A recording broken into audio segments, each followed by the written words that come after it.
Well, those interest rates have been off to the races recently, and we want to dig into what's behind this move. So we have our friend Mike Giordano, financial advisor with Williams Wealth Management, joining us now for our Mike on the Money segment because it's Wednesday. Hey, Mike. How are you? I'm good. How are you? We're good. We're just talking about rising interest rates. So. That's right. So here we go. So tell us, why are we seeing these interest rates rising so fast? Yeah, it's crazy. It's really been thrilling's maybe not the right word to use, but it's been a thrilling move in the bond market and what's happened with interest rates. You might not think so because you're like, thrilling is more like a Taylor Swift concert or a great Leonardo DiCaprio movie. But if you geek out on this stuff like me, this bond market move's been really wild. Yeah, we've had interest rates really rising, which has been surprising because the Fed decided to hold off on short-term rates a couple of weeks ago.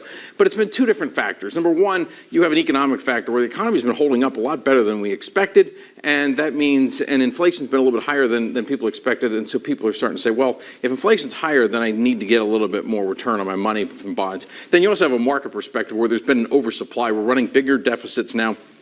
So the government's having to issue a lot more bonds. And anytime you oversupply any market, whether you oversupply oranges and apples at the grocery store or handbags, any of that stuff, it drives prices down. And so that's kind of what's happening. All right, so let's look to apply this for people who are looking to make some big purchases, looking to borrow buy a home or a car. Do you need to rethink your borrowing if you're in the market for one of those things? Yeah, the most important thing when it comes to this from a personal finance perspective is don't get in over your skis in terms of debt. There was a study out recently, like the median amount people are spending on a home is over 40% now, which is too much. Typically, you want to be under 30%. So if you're trying to go up there and chase to get that home and it's going to cost you half of your income, that's probably something you want to hold off on and keep trying to raise cash.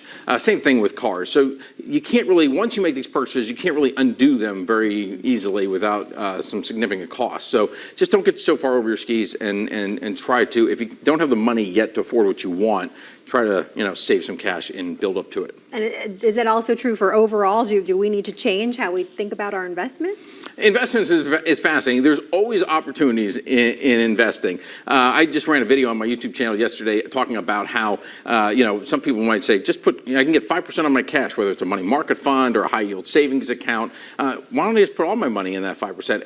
And that would be great if all of your goals were short-term goals. But the problem is you don't know how long you're going to get that 5% for. So you still want to stay balanced, and that means short-term investments for short-term needs, and then you want to have those longer-term investments that are going to significantly outpace inflation over the next decade or so. And in short, you say the key is staying focused on your goals, making, I love this word, sensible decisions based on those goals. Sensible decisions doesn't sound like super exciting, right? But it is exciting because staying out of debt and having the right balance is exciting. Here's the thing. It never pays in the financial markets or really any other facet of life to panic, to freak out, to make really impulsive decisions. And so one of the difficulties with the financial markets and investing is that patience is such a virtue. You need to just be patient and take what the markets give you. They're very dynamic. They're very fluid. So sometimes short-term investments are paying better things than longer-term investments. But here's the key.